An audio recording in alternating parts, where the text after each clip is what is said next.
అమ్మవారి నవరాత్రులుగా చేస్తారు. నవరాత్రులుగా చేయుట అన్న మాటకి ఉన్న అర్థాన్ని జాగ్రత్తగా పరిశీలించవలసి ఉంటుంది. నవరాత్రులు అంటే 9 రాత్రులు అని. నిజానికి 9 రాత్రులుగా చేయడానికి రాత్రుళ్ళు చేసే ఉపాసన ఏం ఉండదు.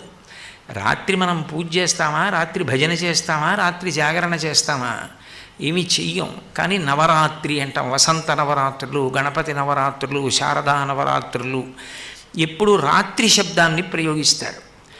రాత్రి శబ్దాన్ని ఎందుకు ప్రయోగిస్తారు అంటే రాత్రి వేళ ఉన్న వస్తువు ఉన్నట్లు కనపడదు. అది దొంగో తెలియదు, దొంగో తెలియదు, తాడో తెలియదు, పామో తెలియదు. అంటే అజ్ఞానమునకు ప్రతీక చీకటి. ఆ చీకటి పోవాలి. చీకటి పోవడానికి 9 రోజుల ఉపాసన ఎందుకు పెడతారంటే 9 దాటితే 10 వస్తుంది. 10 వస్తే 1 పక్కన 0 అయిపోతాడు.